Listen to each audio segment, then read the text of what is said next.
Bueno, vamos a comenzar una nueva serie, ya terminamos la anterior, la milagrosa existencia de Israel, y esta se llama la profecía final de Israel.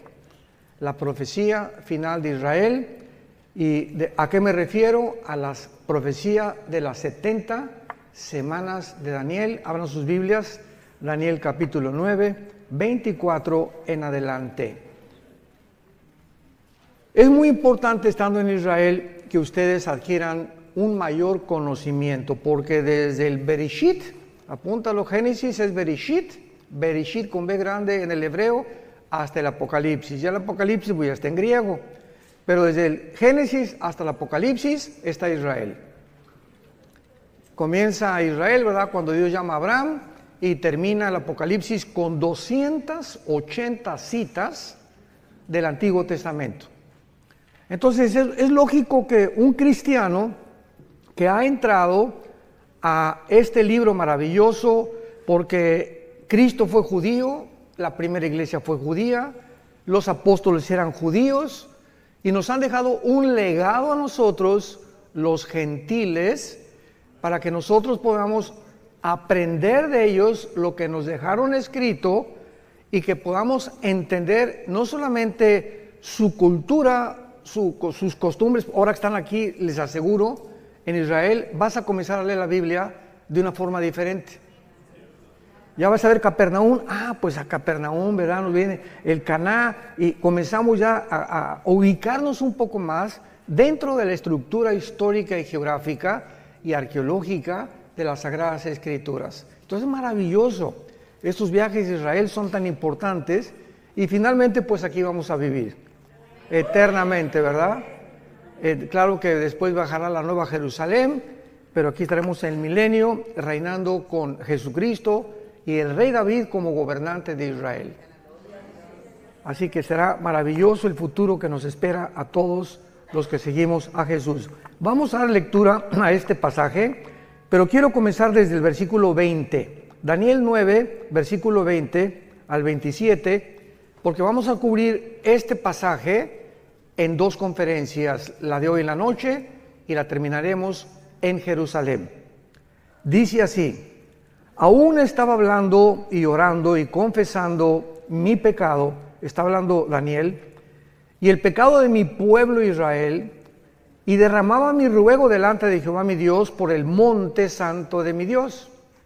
Aún estaba hablando en oración cuando el varón Gabriel, a quien había visto en la visión al principio volando con presteza, vino a mí como a la hora del sacrificio de la tarde, y me hizo entender y habló conmigo diciendo: Daniel, ahora he salido, o sea, bajó desde el cielo Gabriel, he salido para darte sabiduría y entendimiento. Al principio de tus ruegos fue dada la orden, y yo he venido para enseñártela, porque tú eres muy amado. Entiende pues la orden y entiende la visión. Me detengo aquí rápidamente.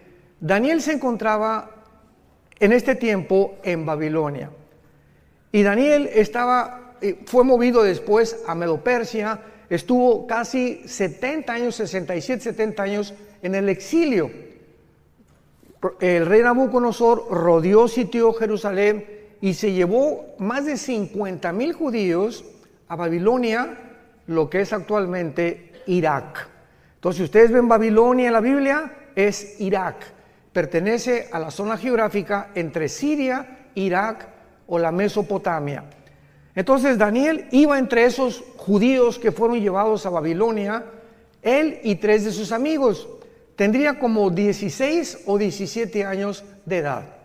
Y en el capítulo 1 de Daniel vemos que el rey Nabucodonosor se fija en ellos, parece que eran muy bien parecidos estos muchachos, se distinguían de muchas personas, y los agarró el rey Nabucodonosor y los apartó y dio órdenes a su jefe y les dijo: a estos muchachos entrénenlos. Quiero que los entrenen en la lengua, en las costumbres y en la comida de los babilonios. Sin embargo, Daniel, a esa edad tan temprana, tenía convicciones profundísimas acerca de la santidad y del temor de Dios. Entonces ellos oraron y decidieron no participar de los alimentos, porque ya saben que los judíos comen kosher, y muchas cosas estaban contaminadas como el puerco, etcétera, etcétera, y todavía estaban bajo la ley.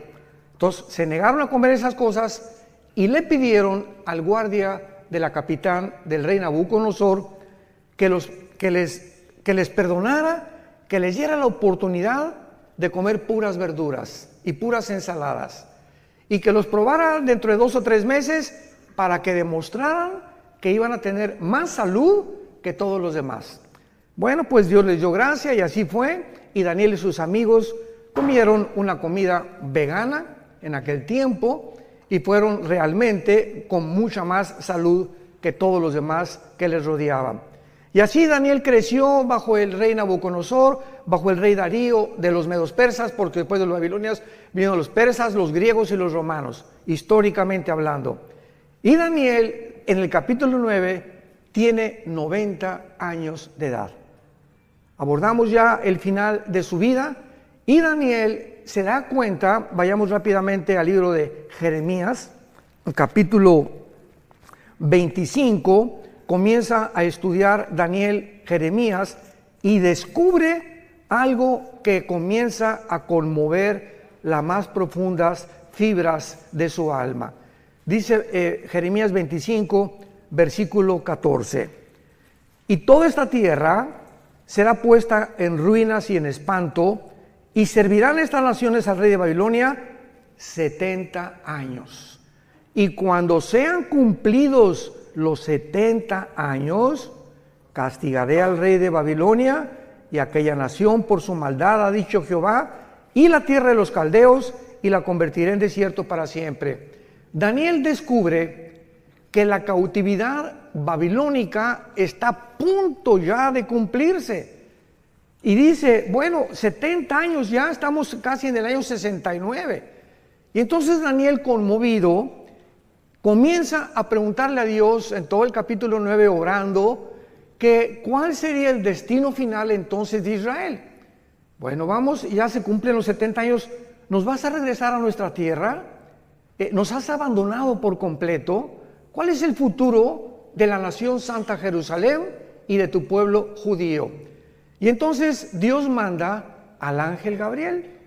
Y Gabriel trae la respuesta de Daniel, porque durante 3 semanas Daniel se la pasó ayunando, buscando a Dios en oración para poder obtener una respuesta satisfactoria de parte de Dios.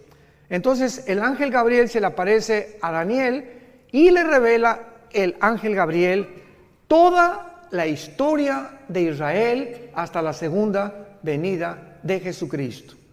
Le dice todo lo que tiene que pasar Israel a través de la historia. Y cuando nosotros en el siglo XX y XXI somos testigos del regreso de judíos en el 48 y lo que está pasando ahorita y lo que se aproxima, somos los testigos de que solo Dios pudo haber puesto la historia en esta secuencia y en esta cronología sobrenatural. Entonces comienza lo que se llama la profecía 70 de Daniel, versículo 24. Regresamos a Daniel capítulo 9 y comienza la revelación del ángel y le dice lo siguiente: 70 semanas están determinadas sobre tu pueblo y sobre tu santa ciudad, y estas 70 semanas es Shivin Shabua en el hebreo, que significa 70 sietes. Los judíos tenían semanas de días y tenían semanas de años. Entonces se encuentra en el libro de Levítico. Entonces no eran 70 semanas, 7 por 7, 49 semanas. Eran 70 semanas de años. O sea, 7 por 7, 490 años. Esto es importantísimo que vayan tomando nota para que tengan un bosquejo clarísimo, que es la profecía más grande de toda la Biblia acerca del futuro de la nación de Israel y de la parte que nosotros vamos a formar como iglesia dentro de esta profecía, porque cuando esta profecía se cumpla, la iglesia desaparece del mundo. Antes de que se cumpla la profecía, perdón. Entonces, 490 años están determinadas. no sobre la iglesia, sobre tu pueblo y sobre Jerusalén. De aquí en adelante, Daniel, cuando oigas la orden, lo vamos a ver más adelante, de restaurar las murallas de Jerusalén hasta el Mesías, increíble que matemáticamente la Biblia haya profetizado el día exacto de la primera venida de Jesucristo. Desde que se ordene la restauración de las murallas de Jerusalén hasta el Mesías habrá 483 años. Entonces, ¿cuántos años faltan? 7 para los 490, que son los 7 años de la tribulación, como lo vamos a ver. Por eso cuando estudiamos la Biblia y ¿cuándo vendrá Cristo? Antes de la tribulación, o pasará la iglesia la tribulación, es ignorar la profecía 70 de Daniel. Entonces hay cantidad de gente que se atreve a predicar barbaridades sin tener las bases claras de las profecías bíblicas. 70 semanas están determinadas sobre los judíos y sobre Jerusalén. Número 1, veamos las 6 cosas que se tienen que cumplir. Número 1, para terminar la prevaricación. 2, poner fin al pecado. 3, expiar la iniquidad. 4, traer la justicia perdurable. 5, sellar la visión y la profecía. Y 6, y ungir al Santo de los Santos.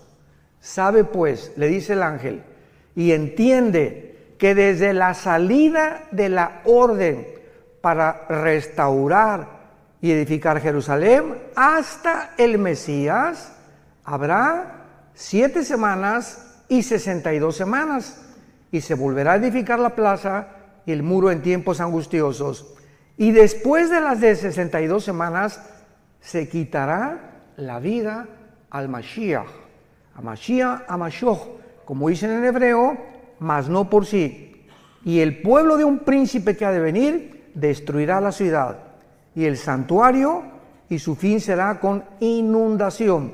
Hasta el fin de la guerra durarán las devastaciones. Y por otra semana, o sea, por 7 años, que una semana tiene 7 años, confirmará el pacto con muchos. A la mitad de la semana hará cesar el sacrificio y la ofrenda. Después, con la muchedumbre de las abominaciones, vendrá el desolador, que es el anticristo. Lo vamos a ver todo esto, hasta que venga la consumación y lo que está determinado se derrame sobre el desolador. Así pues, esta profecía, que se conoce como la profecía de las 70 semanas de Daniel, es revelada al profeta Daniel para que él pueda conocer claramente qué es lo que Dios tiene destinado para esta nación de Israel. Y esta es la razón por la cual nosotros como cristianos sabemos que después de la guerra del 48 que regresaron ellos, para que esto se cumpliera, Israel tenía que regresar. Si no hubiera regresado Israel en el 48, ninguna profecía de los últimos tiempos, todas relacionadas con la nación de Israel, no se hubieran podido cumplir. Entonces, el hecho que hayan regresado el 14 de mayo del 48 y esta nación se haya convertido en un estado libre, independiente y soberano en un día, el fenómeno ya lo vimos, más grande de la historia, ninguna nación en un día se ha conformado, nos habla que comienza el reloj, la cuenta regresiva de Dios. Ya más adelante veamos que Cristo profetiza, ¿verdad?, la señal de la higuera, que cuando la higuera reverdezca, que es Israel, no pasará una generación sin que esto o estas profecías se cumplan. Muy bien, ahora veamos los detalles punto por punto de esta profecía. 6 cosas le menciona el ángel Gabriel para que se cumplan los 490 años. Número 1. Terminar la transgresión. Hay un grupo, quiero explicar esto, hay un grupo de cristianos, hermanos nuestros, y pues hay algunas perspectivas diferentes en muchos pasajes de la Biblia, no esenciales ni relacionados con la salvación. Por ejemplo, Dentro del cristianismo hay cristianos que creen que se pierde la salvación.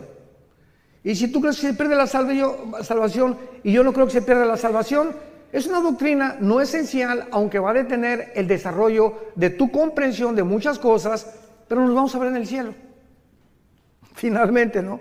Hay cristianos que creen que todos tienen que hablar en lenguas y otros que no, que el don de lenguas es para ciertas personas. Y si tú sigues creyendo eso, digo, vuelvo a repetirte, ¿no? Vas a tener que algún día recuperar la razón y entender que no es así, porque es clarísima 1 Corintios 12, que Dios reparte en particular como Él quiere, ¿no? Pero nos vamos a ver en el cielo también, de todas maneras. Entonces, hay cristianos que creen que esta profecía ya se cumplió y que dicen, bueno, pero ¿cómo es posible que cuando Cristo muere en la cruz no se haya cumplido la expiación de la iniquidad, la transgresión de Israel, poner fin al pecado, etcétera, etcétera? Porque esto tiene que haberse cumplido cuando Cristo se cumplió para gentiles y judíos.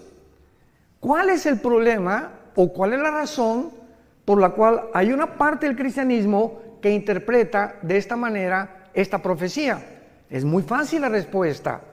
Se llaman o cristianos reformados o dispensacionalistas. Entonces, el dispensacionalismo, la palabra dispensación significa administración o la economía de Dios para poder administrar las diferentes fases de las épocas de toda la Biblia, desde Adán hasta la segunda venida de Cristo. Entonces, estos hermanos enseñan claramente de que Israel ya pasó, que ya Dios no tiene nada que ver con Israel, que llegó a la iglesia y la iglesia tomó el lugar de Israel, y que la iglesia va a reinar y va a vencer el mal antes de que Cristo venga, y que va a haber una gran Argentina para Cristo, no sé cuándo han oído eso, México para Cristo, España para Cristo. La Biblia no habla de ningún avivamiento mundial antes que venga Cristo. Los avivamientos que va a haber antes que venga Cristo, el arrebatamiento, van a ser como el de Asbury. Hace poco vieron ustedes en Kentucky, ¿no? Que una iglesia comenzaron los muchachos sin ninguna expectativa de nada, comenzaron a cantar la guitarra y comenzó un espíritu, cayeron al suelo los muchachos, llore y llore, no hubo manifestaciones de nada, ni locuras de nada, y las muchachas, y comenzaron a arrepentirse y a pedirle perdón a Dios por los pecados, y duró como casi un mes, y la gente del mundo estaba absorta, asombrada de que miles de muchachos estaban pidiéndole a Dios y consagrándose a Cristo sin ningún mensaje de exhortación de ningún pastor. Fue una obra completamente del Espíritu Santo. Ese es un avivamiento. Entonces, así como sucedió ahí, va a suceder en pequeñas iglesias en el mundo. Hay un remanente en todas las iglesias, hay un remanente de verdaderos cristianos santos y que siguen a Jesucristo. Así como en todas las iglesias del mundo entero, casi la mayoría de los que asisten no son cristianos, personas que nunca se han arrepentido de sus pecados, pero van a la iglesia y diezman y hacen esto y el otro, y vuelvo a repetir, de lunes a viernes viven como el anticristo. Jamás sin tener fruto, siguen con su amante, siguen con la fornicación, siguen con esto, siguen con por aquí, por allá, y se dicen cristianos.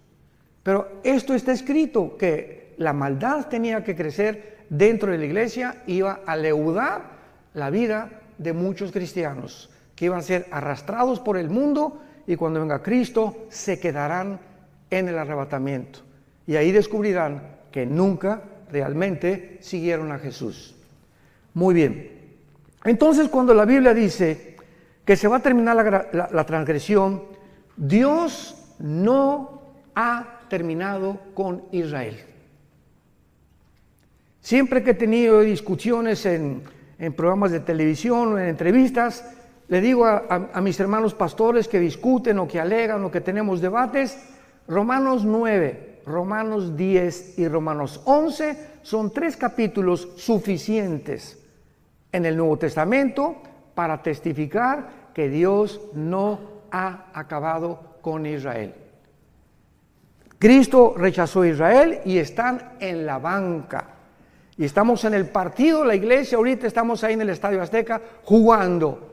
Pero va a tocar el silbatazo el árbitro y vamos a salir todos los que participamos en el juego y la banca va a entrar al partido final, que es Israel en la tribulación. Entonces Dios no ha terminado con Israel. No es cierto que la iglesia haya ocupado el lugar de Israel, porque Israel fue una nación o una entidad completamente diferente. Jehová el Padre era el esposo de Israel. Todo esto es simbólico. La iglesia es la novia de Cristo. Israel nunca fue la novia de Cristo. Israel nunca estuvo en el cuerpo de Cristo. Israel nunca fue enterrada y resucitada y sepultada porque el Mesías no había venido. Entonces nosotros somos completamente diferentes. Y esto lo explica claramente el capítulo 2 y 3 del libro de los Efesios. Que ahora la iglesia, ¿verdad? Que un misterio en el Antiguo Testamento de la iglesia no existía en el Antiguo Testamento de la iglesia. Ignorar estas verdades y estas doctrinas lleva a muchísimos hermanos a trazar la palabra de verdad chueca. Y con el tiempo, ¿verdad? Pues ya estudiamos un poco más y vamos comprendiendo la palabra de Dios. Entonces, por ejemplo, dice en Zacarías, veamos estas verdades acerca de la conversión final de Israel. Entonces, la muerte de Cristo quita las transgresiones de nosotros, pero Israel le rechazó como Mesías. Y de Cristo en nuestros días, todos los judíos que aceptan al Mesías forman parte de nosotros. Forman parte de la iglesia. Se les llama judíos mesiánicos. ¿Se acuerdan de la barca, el que comenzó a cantar? Era judío y no le dio vergüenza, gloria a Dios. Y enfrente de todos, yo soy judío mesiánico. Creo que Jesús es el Mesías. Y como él se calcula que hay actualmente 185,000 judíos de papá y de mamá, que creen que Jesucristo es el Mesías. Pero finalmente, o sea, es un remanente. Pero esos judíos que se llaman mesiánicos forman parte de la iglesia, porque ahora en la iglesia no hay judío, ni griego, ni gentil, ni español. Ahora somos todos el mismo cuerpo de Cristo. Ya no hay acepción de personas. En el Antiguo Testamento solamente los judíos. En el Nuevo Testamento de todas las nacionalidades del mundo. Pero Dios no ha terminado con Israel. Y veamos en Zacarías 12 de qué forma la Biblia nos muestra claramente que en la segunda venida de Cristo se van a arrepentir. Dice así, Zacarías 12, 10 y 11. Y derramaré, está hablando de todo este pasaje, Zacarías 12, 13 y 14, habla de la segunda venida y del Armagedón y del tiempo del milenio.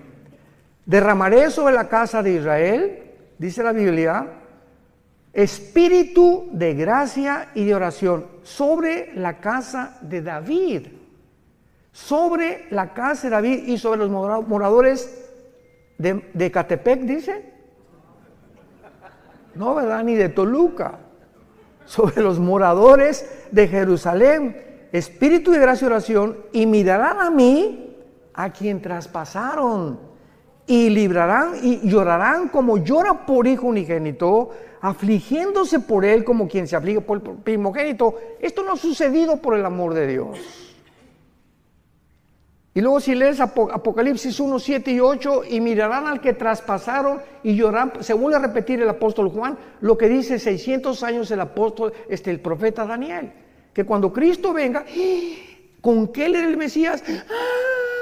Y imagínense nada más la frustración que tendrán, que le negaron, se fueron en contra de él, persiguieron a sus hermanos, nos persiguieron a nosotros, y se encuentran con Jesucristo, es el Mesías.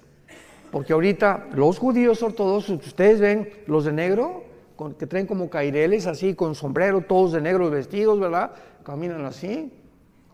No pelan a nadie, no se voltean a nadie, o sea, son los fariseos, los shavarim del siglo XXI. Así eran los fariseos en el siglo de Cristo.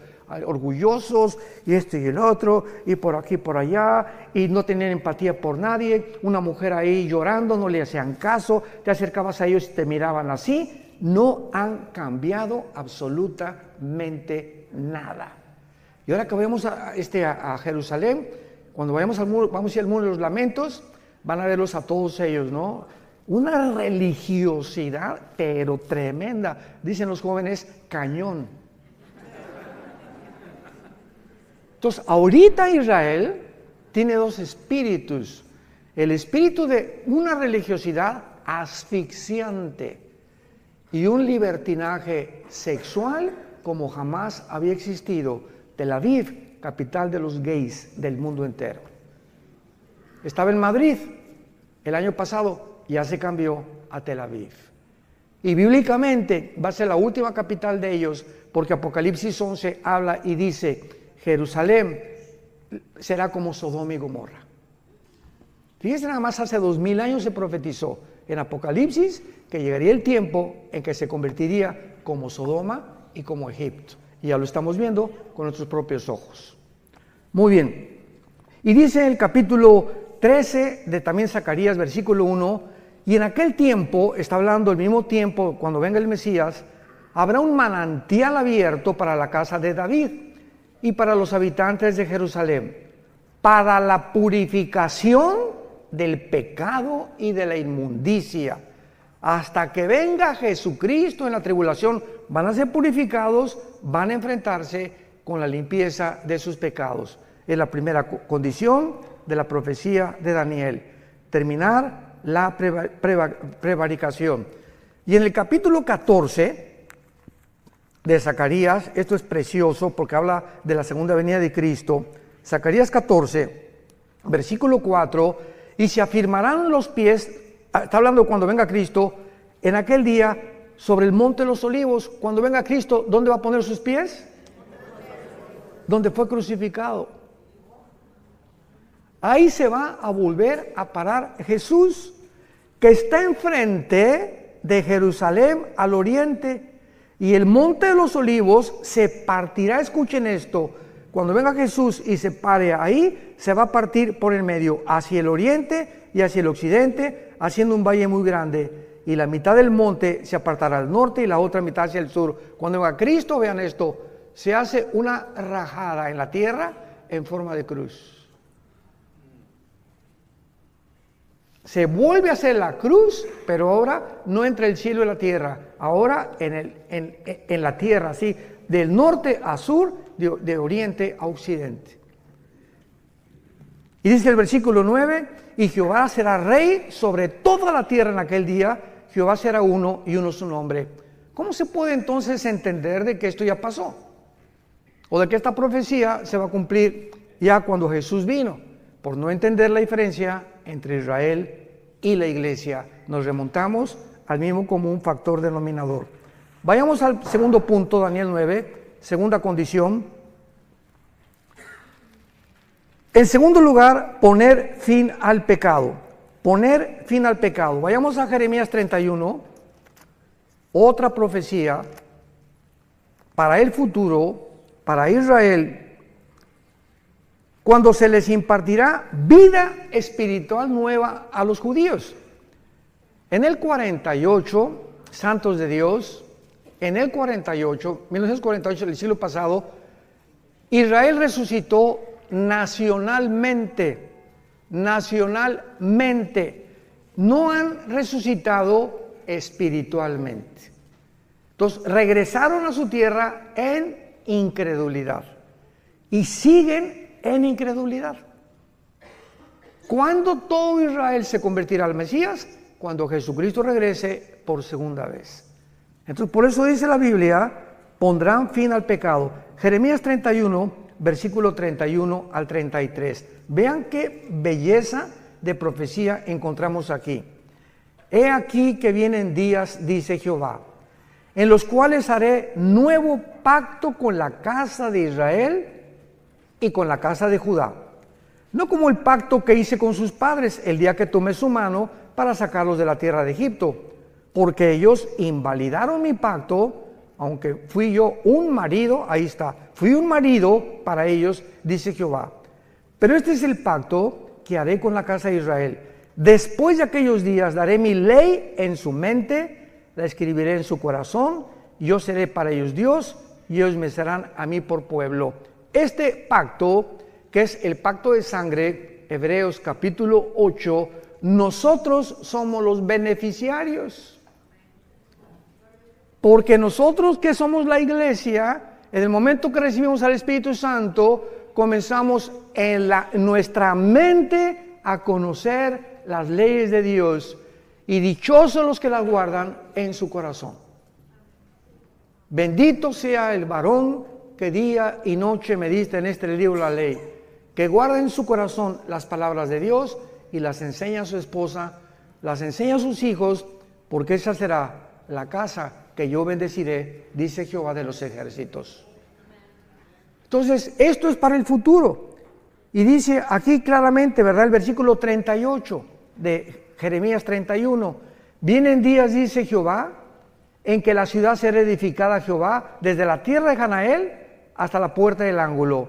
Y saldrá más allá del cordel la medida, el collado de Gareb, y rodeará toda lo que es Goa. Y todas estas regiones actualmente no han sido ni restauradas ni reedificadas, como lo será en la segunda venida de Jesucristo. Número 3, Daniel 9, 24 al 27, para expiar la iniquidad, apuntando hacia la muerte de Cristo, que Él hizo en la cruz. ¿Qué cosa? ¿Qué fue la muerte de Cristo? Expiatoria. ¿Qué significa expiatoria? Sacrificial. Cristo muere en la cruz y Él se sacrifica. Tú y yo teníamos que morir. Tú y yo hemos pecado. ¿Qué vas a hacer con tus pecados? Bueno, hermano, pues soy religioso y bueno, entonces Dios hubiera dicho, miren mis chamaquitos, todas las iglesias y todas las religiones van a llevar a Dios. Y cada quien con su religión y no hay ningún problema, nos vemos en el cielo. ¿Por qué no hizo Dios eso? ¿Por qué tenía su unigénito hijo que morir en una cruz? Si todas las religiones salvan y hay otro camino fuera de Cristo al cielo, la muerte de Cristo fue un desperdicio. ¿Para qué Cristo tuvo que morir? Hubiera dicho, Señor, pues hagan todos mejor, hagan buenas obras, pórtense bien, y den sus diezmos, sus ofrendas, y respeta a tu esposo, y nos vemos en el cielo.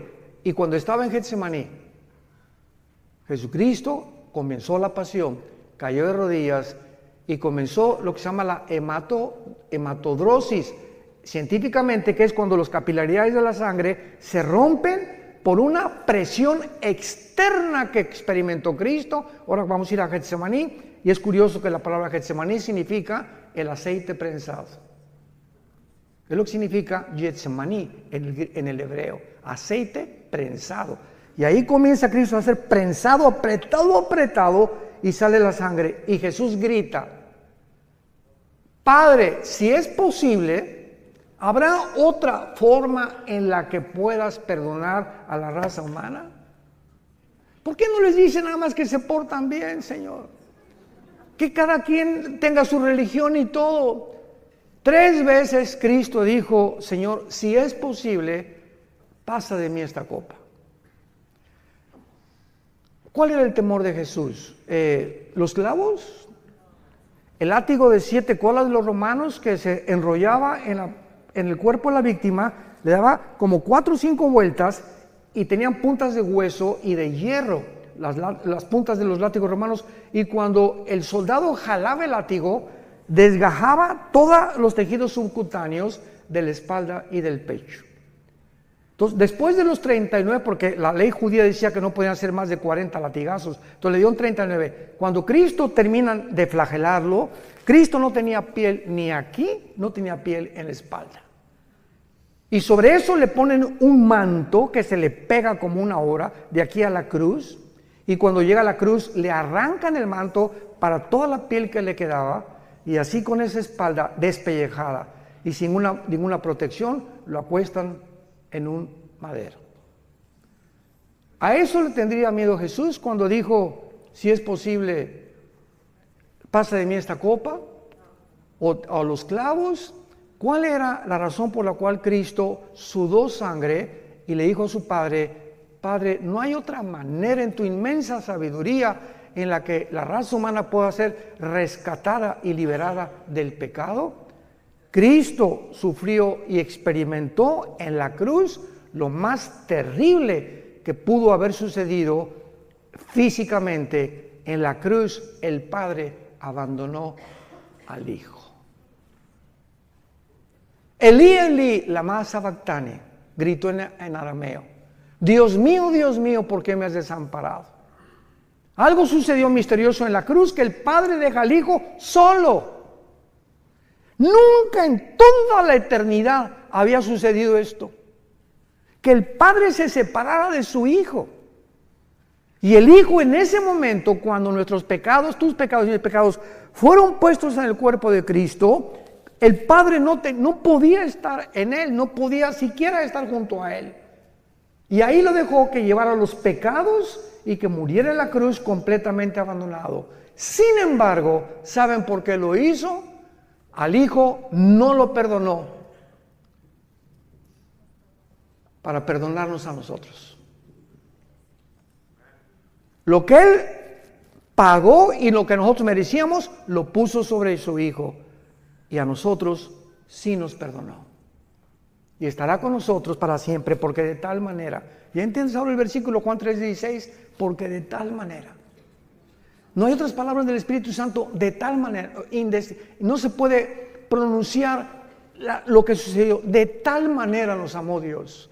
Tan grande, no hay palabras para escribir, que Dios amó al mundo, que nos dio a su Hijo unigénito. Para que cualquiera de ustedes que crea en Él no se pierda, mas tenga la vida eterna.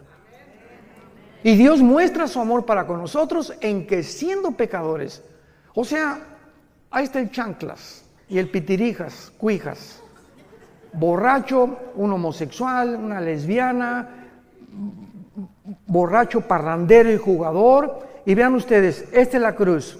Y aquí está el pitirijas y el chanclas, ¿verdad? ¿Y cuál es el pensamiento de nosotros? Es que la adúltera, aquí está la mujer adúltera, el hombre adúltero, el hombre misógino, llámale como quieras al ser humano. Y el ser humano piensa que antes de acercarse a Dios, tenemos que dejar de ser borrachos, tengo que dejar de ser adúltero, tengo que dejar de ser alcohol.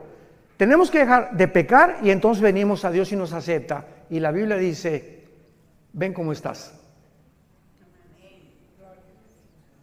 ¿Eres homosexual? ¿Eres borracho? ¿Eres un adúltero? ¿Tienes 3 amantes? ¿Has hecho 8 abortos? ¿El pitirijas cuántas muertes? Señor, he matado a 30 personas. Así como estás con toda la mugre y los pecados que tengas, ven a la cruz y cree lo que hice yo por ti. Y cuando yo entre a tu vida, te limpio de todo y todo tu pasado es borrado completamente. Y te daré el poder ahí mismo en la cruz para que comiences una vida nueva.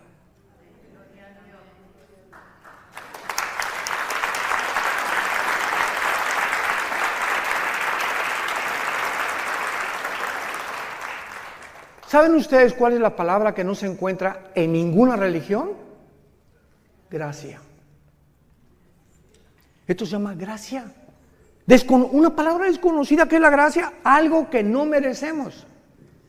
Hace muchos años, en el 85-86, cuando el general Arturo Durazo era jefe de la Policía Metropolitana, mi hijo Alan, venía un helicóptero por nosotros porque me iban al hangar presidencial. El jefe tenía un escuadrón de helicópteros Durazo en aquel tiempo, en los 80s, y el jefe del escuadrón de helicópteros de la policía, y lo voy a decir porque se está muriendo mi hermano Roberto Barragán, fue un estudio de nosotros de Apocalipsis, yo enseñaba Apocalipsis en un estudio, se convierte y le lleva al general Durazo un cassette mío de una conferencia, creo que fue día después de la muerte, algo así.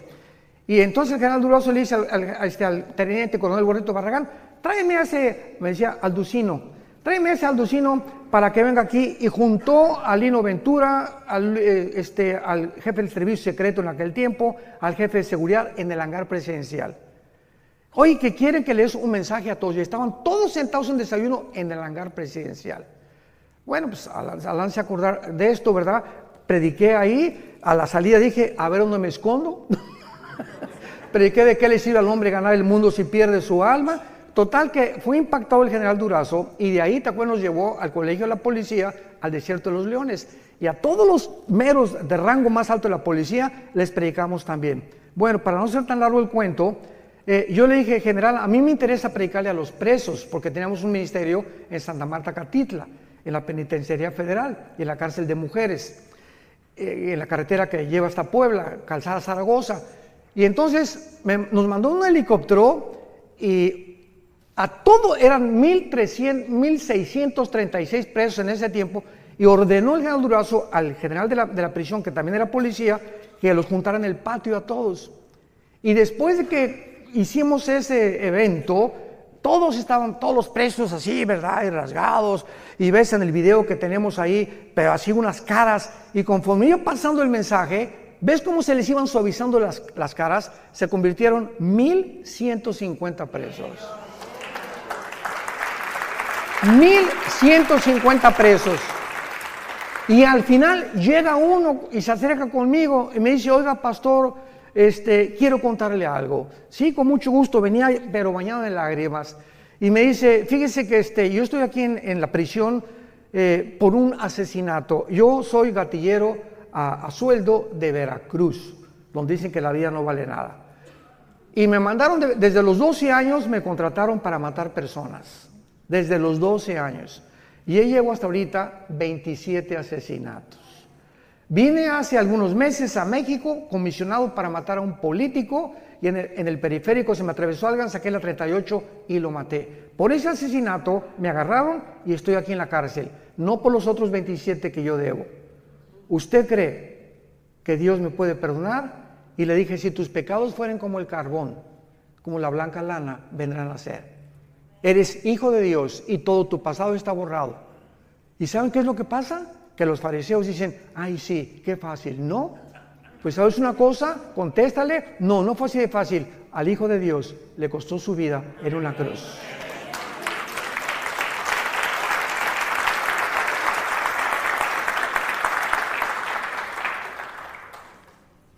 Cuando comprendemos ese amor tan grande, ¿cómo podemos atrevernos a seguir pecando? ¿Cómo podemos atrevernos a creer que nos puede ir bien cuando nos ha sacado Dios de la mugre del basurero donde estábamos todos y creer que todavía el mundo nos tiene algo que ofrecer y no seguir las pisadas de Jesucristo? ¿Cómo podemos ser tan locos dentro del cristianismo de creer que el mundo tiene algo todavía mejor que Jesús? En tercer lugar dice la Biblia, para expiar la iniquidad. En cuarto lugar, traer la justicia perdurable. Esto se refiere al reinado milenial cuando venga Jesucristo. Veamos qué hermoso pasaje en Isaías capítulo 11, cómo se describe la vida del milenio profetizada 700 años antes que el Mesías viniera a la cruz. Isaías 11, saldrá una vara del tronco de Isaí. ¿Quién era Isaí? El papá de Jesse, el papá de David. Saldrá, y siempre la Biblia habla como una rama o como vástago nos habla que crecemos como un árbol y damos fruto. Y un vástago retoñará de sus raíces y reposará sobre él. Está hablando de Jesús, el Espíritu de Jehová. 1, 2, Espíritu de sabiduría, inteligencia, consejo, poder, conocimiento y temor de Jehová. Son las 7 manifestaciones del Espíritu Santo.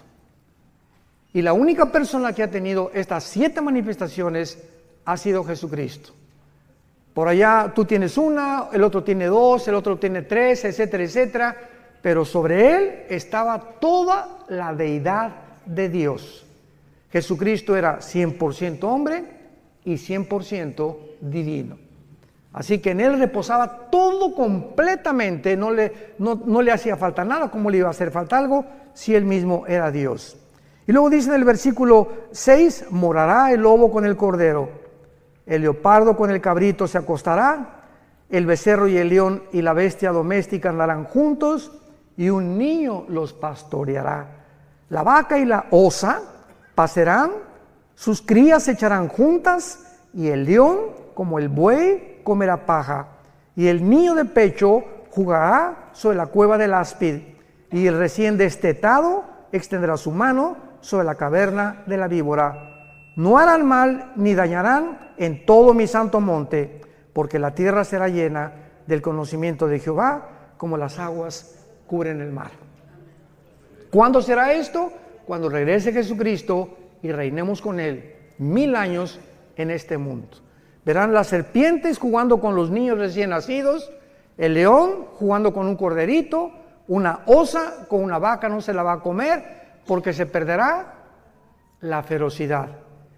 Las espinas no tendrán, las rosas no tendrán espinas, los alimentos, los reptiles y las arañas no tendrán veneno. ¿Cuándo fue esta infección de la creación? Pongan atención. Aquí están Adán y Eva, rodeados de rosas sin espinas, leones que no muerden, tigres que no muerden, osas que no muerden, rodeados de una creación perfecta. El momento en que esta pareja o la primer representante de nosotros desobedecen a Dios, cuando fueron creados Adán y Eva, tenían un ADN, el ácido desoxirribonucleico que está en cada una de las células al 100%. Tenían un conocimiento impresionante de Dios. Eran perfectos. Y en el momento que pecan ellos, se reduce nuestra ADN casi un 90%. Decía Alberto Einstein que él creía que aproximadamente el ser humano tiene una capacidad intelectual, o el IQ, como le llaman, el coeficiente intelectual, desarrollado hasta un 8 y muy difícil un 10%. Imagínense la cantidad de información que perdimos por el pecado. Pero lo interesante es lo siguiente: el momento que pecan, en ese momento la genética y la ecología de lo que los rodeaba, de la creación, se infecta también. El hombre tiene la capacidad con su maldad de infectar su medio ambiente. Y en ese momento la genética de las plantas cambian, la genética de los animales cambian, pues se vuelven feroces, comienzan veneno, etcétera, etcétera. Todo a nuestro alrededor comienza a echarse a perder por causa del pecado humano. Y esta es la razón por la que nos encontramos en el siglo XXI en un mundo que el planeta Tierra, COVID, ya tiene COVID, pero 5 veces le ha dado COVID al planeta Tierra. El planeta Tierra es así, no hay aire, no hay alimentos, los mares contaminados, los ríos contaminados, la comida contaminada, ahora comida transgénica, inventando Red Bull, Coca-Cola, Monster, etcétera, etcétera. Cochinada y media hemos acabado con toda la creación. Y los gobiernos, el clima, le están dando más importancia al clima sin darse cuenta que es la maldad de nosotros. La maldad del ser humano, que ha llegado a un extremo donde se autoriza la pedofilia, donde la naturaleza se vuelve en contra de nosotros. Más terremotos, huracanes más violentos, más sacudidas, más tsunamis, porque, ay, que Dios, qué tan malo, sin darnos cuenta que somos nosotros los causantes de todos estos desastres naturales que Dios permite que vengan, para que podamos arrepentirnos de nuestros pecados y darnos cuenta que mientras el mundo se pudre más y más, el mundo va a la par con el ser humano. Vean Isaías capítulo 24. Esto fue profetizado tal como lo estoy narrando en el capítulo 24 de Isaías, hace 2000, señoras y señores, hace 2700 años, el profeta Isaías vislumbra, ve, tiene una visión del mundo del siglo XXI. Escuchen, Isaías 24, del 3 al 6. La tierra, ¿hace cuánto fue escrito esto? 2700 años. La tierra será enteramente vaciada, completamente saqueada, porque Jehová ha pronunciado esta palabra. Se destruyó, cayó la tierra, enfermó, cayó el mundo, enfermaron los altos pueblos de la tierra, y la tierra se contaminó bajo sus moradores. ¿Por qué? Porque traspasaron las leyes, falsearon el derecho y quebrantaron el pacto sempiterno. Por esta causa, la maldición consumió la tierra. Sus moradores fueron asolados. Por esta causa fueron consumidos los habitantes de la tierra y disminuyeron los hombres. Versículo 19. Será quebrantado la tierra, desmenuzada enteramente. De gran manera la tierra será conmovida. Temblará la tierra como un ebrio. Será removida como una choza y se agravará sobre ella su pecado y caerá. Y nunca más se levantará. Acontecerá en aquel día que Jehová castigará al ejército de los cielos en lo alto y a los reyes de la tierra sobre la tierra. Y serán amontonados como se amontonan los encarcelados en mazmorra, y en prisión quedarán encerrados y serán castigados después de muchos días. La luna se avergonzará, el sol se confundirá cuando Jehová de los ejércitos reine en el monte de Sión y de Jerusalén, y delante de sus ancianos sea glorioso. 3 razones se mencionan por los cuales el mundo caería. Número 1, hemos falseado el derecho. Cuando Dios nos creó, marcó una línea y dice el Señor: no cruces esa línea, no cruces el alto. Cuando se prenda la luz amarilla, detente, porque si te pasa la luz amarilla, tienes probabilidades de causar un accidente, lastimarte tú y tu familia. De la misma forma, hay leyes espirituales. Nunca tengas sexo fuera del matrimonio. No cometerás inmoralidad. No desearás la mujer de tu prójimo. No fornicarás. No cometerás adulterio. El sexo fue diseñado dentro de la dimensión del matrimonio, nada más. Nunca fuera del matrimonio. Respeta a tus hijos, enseña a tus amigos. Y estas líneas de la ética y de la moral las hemos traspasado como nunca en el siglo XXI, donde nos atrevemos a decir que hay más de 2 géneros y autorizar la pedofilia y bueno, tantas cosas que estamos viendo a nuestro alrededor. Hemos falseado el derecho. Número 2, dice la Biblia, quebrantaron el pacto sempiterno. ¿Cuál es el pacto sempiterno? El matrimonio. Es la institución más santa, más sagrada que existe desde el principio de la Biblia hasta el final de la Biblia. El matrimonio es la base, el bastión de toda sociedad. Matrimonios deshechos y perseguidos, la sociedad se tiene que desmoronar, como lo estamos viendo actualmente alrededor del mundo. Divorcios al por mayor.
Por una ignorancia impresionante. El hombre no sabe cómo tratar a la mujer, y mujeres pues como Elizabeth Taylor, 9 maridos la chulis.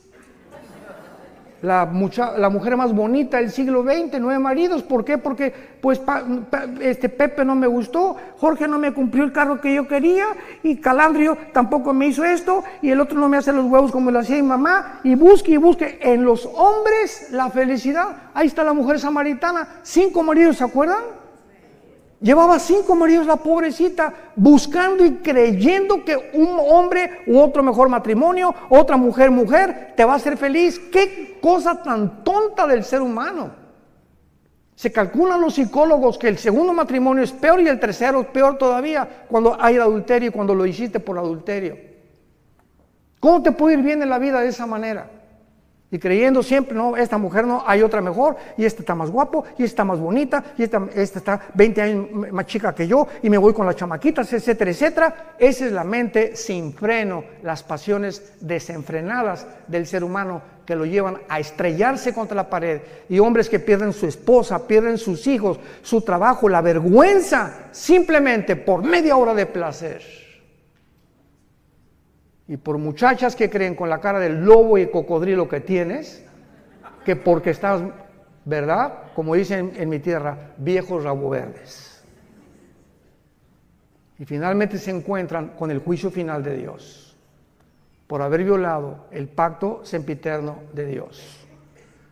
No sé, se nos acabó el tiempo, vamos a continuar con esto en Jerusalén. Pero es importante que nosotros podamos ver esta profecía aunada a lo que estamos viendo para que entendamos que Dios no ha acabado con esta nación. Y ahora nos trae a nosotros, no se imaginan la cantidad de viajes que hay aquí a Israel desde hace muchos años, ¿verdad?